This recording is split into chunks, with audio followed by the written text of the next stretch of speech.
Break के बाद एक बार फिर से आप सभी का स्वागत है। खबरों के सिलसिले को आगे बढ़ाते हैं और बात कर लेते हैं राजस्थान की एड हॉक क्रिकेट समिति की। अब आपको बता दें कि राजस्थान क्रिकेट संघ में लंबे समय से जो विवाद चल रहा था, राज्य सरकार ने उस विवाद को अब विराम देने के लिए राज्य सरकार ने अब कमेटी ही बदल दी है। एड हॉक कमेटी में जो विवाद चल रहा था उस पर अब विराम लग सकता है। श्रीगंगानगर से भाजपा विधायक जयदीप बिहाणी को अब हटाकर भाजपा नेता दीनदयाल कुमावत को कमेटी का नया कन्वीनर बना दिया गया है। डीडी के नाम से मशहूर कुमावत सवाई माधोपुर जिला क्रिकेट संघ के अध्यक्ष हैं। इसके साथ ही भाजपा के 3 बड़े नेताओं के पुत्रों को भी कमेटी में जगह नहीं मिली है। जी हां, राज्यसभा सांसद घनश्याम तिवाड़ी के जो बेटे हैं आशीष तिवाड़ी और बहरोड विधायक जसवंत यादव के बेटे मोहित यादव को सदस्य बनाया गया है। कैबिनेट मंत्री गजेंद्र सिंह खिंवसर के बेटे धनंजय सिंह को कमेटी में बरकरार रखा गया है और जन टीवी से खास बातचीत में डीडी से सभी मुद्दों पर पक्ष रखते हुए आगामी दिनों में क्रिकेट की बेहतरी के लिए काम करने की जो है डीडी ने बातचीत में कहा है कि वो आगे क्रिकेट को और ज्यादा बेहतर इस पर काम करेंगे और इसमें सुधार करेंगे। लगता है एक बार फिर आरसीए के जो दिन हैं, अच्छे दिन हैं, वो पटरी पर लौटेंगे। हालांकि 1-1.5 साल का समय बीत चुका है, लेकिन जिस तरह के हालात आरसीए के अंदर बने थे, हेड ऑफ कमेटी बनाई गई थी, जयदीप बियानी को कन्वीनर बनाया गया था। जिस उद्देश्य के साथ उनको कन्वीनर बनाया गया था वो उद्देश्य उनके रहते पूरा नहीं हो पाया। अब सरकार ने एक बड़ा बदलाव करते हुए इस मामले में एक नई पहल की है और सरकार ने आरसीए हेड ऑफ कमेटी जो है उसके नए कन्वीनर हैं वो डीडी कुमावत को बनाया गया है।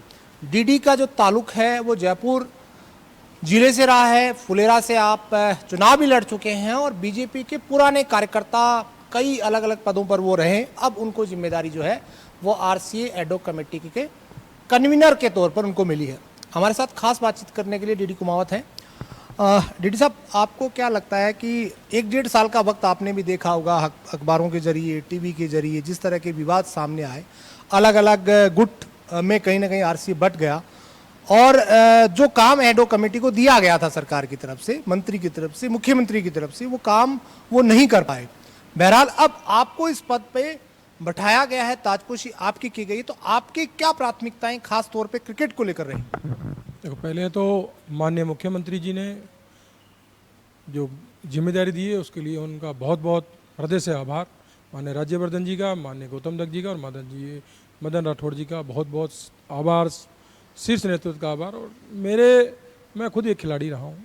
मैंने कॉलेज भी खेला है, पहले जयपुर में भी खेला है, कॉमर्स कॉलेज के ग्राउंड में भी खूब क्रिकेट खेला है और मैं निरंतर हर चुनाव में भागीदार रहा हूँ 2008 से।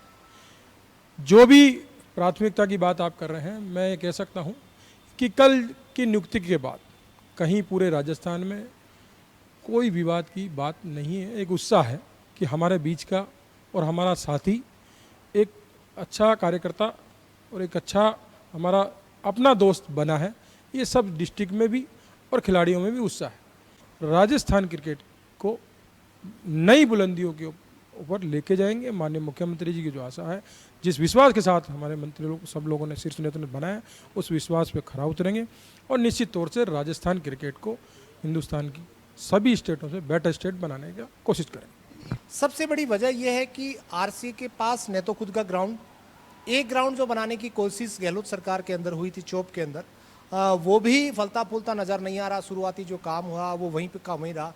तो अब जब 1.5 साल से चुनाव नहीं हो रहे, तो क्या आप क्रीड़ा परिषद के साथ भी कोई संवाद करेंगे जल्द से जल्द, ताकि ये तमाम जो कठिनाइयां, परेशानियां, इसको दूर किया जाए? देखो, निश्चित तौर से नियुक्ति के बाद मैंने कहा ना कि सरकार और हेड ऑफ कमेटी दोनों एक साथ जुड़ी हुई है, एक दूसरे की पूरक है। उन्होंने बनाया, सरकार ने खुद ने बनाया, इसलिए कोई तकलीफ, मैंने कहा ना, सामंजस्य सब में बैठ के होगा, वार्तालाप हुई होगी, तो कोई विवाद नहीं है। क्रीड़ा परिषद और सरकार एक, और जो हेड ऑफ कमेटी वो एक, और सारे जिला संघ सब एक। सब क्रिकेट की बैटरी के लिए, अगर सर जैसे आईपीएल बात कर रहे हैं या और कोई यहाँ पर टूर्नामेंट हिंदुस्तान में होंगे, तो उनमें बीसीसीआई को भी कोई यहाँ से किसी तीनों जो यहाँ संस्थाएं, चाहे क्रीड़ा परिषद हो, चाहे सरकार हो, चाहे आरसीए हो। कांग्रेस बैकग्राउंड को जो लोग मानते हैं वो लगातार इस तरह की बात कर रहे हैं कि सब चुनाव नहीं हो रहे, इसको एक सरकार बना दिया, एक पार्टी आरसीए को बना के रख दिया, और इससे राजस्थान का जो क्रिकेटर है, जो इंडिया खेलना चाहता है, डोमेस्टिक खेलना चाहता है, उसको नुकसान हो रहा है, तो उन लोगों को साधने के लिए क्या प्रयास करेंगे, क्योंकि वो लोग भी अलग अलग जिलों में पदाधिकारी हैं। मैं आपके कांग्रेस के कई पदाधिकारी हैं जो थे, उनके ही कई स्टेटमेंट बता दूंगा कि जब मुख्यमंत्री जी के यहाँ पर पुत्र थे उनके खिलाफ कैसे उन्होंने उनके खिलाफ वोटिंग करी, उन्होंने ही उनके भ्रष्टाचार के आरोप लगाए, बीजेपी ने नहीं लगाए, सब उनका किया था। कैसे चुनाव है आपको पता है। कमेटी की तरफ से जो बातें कही जाती है उनको क्रीड़ा परिषद मानती नहीं है। आपकी इस राय को लेकर, इस चर्चा को लेकर के स्पोर्ट्स मिनिस्टर राज्यवर्धन सिंह जी की तरफ से कोई बातचीत हुई है? वो भी लगातार ये चाहेंगे कि ये चुनाव तय समय पर पूरे हो। नहीं, निश्चित तो मेरे पास ऐसी कोई खबर नहीं है कि खेल मंत्री ने कभी विवाद की बात कर रही हो।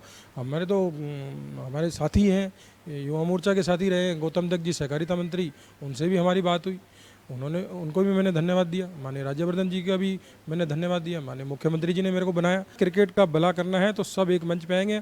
हम हमारे बड़े हैं, चाहे वो किसी भी दल के हो, उनके सम्मान है, उनको झुकने के लिए भी तैयार हैं। अगर क्रिकेट के भले के लिए हमें अगर झुकना है, सबको भाई साहब का दर्जा है, जो बड़े हैं और जो मेरे साथ हैं उनके साथियों के साथ मिलकर काम करेंगे, अच्छा काम करेंगे, विवाद कुछ ही प्रकार का नहीं रखेंगे। निश्चित तौर पे हमारे साथ खास बातचीत के लिए जुड़े थे डीडी कुमावत, जिनको आरसीए हेड ऑफ कमेटी का कन्वीनर बनाया गया है। उम्मीद है कि डीडी कुमावत की अध्यक्षता में या संयोजन में जो कमेटी अब काम करेगी वो राजस्थान में आरसीए का चुनाव भी कराएगी और राजस्थान में क्रिकेट की बेहतरी के लिए काम भी करेगी। कैमरा पर्सन मनमोहन के साथ दशरथ शेखावत, जन टीवी, जयपुर। तो वहीं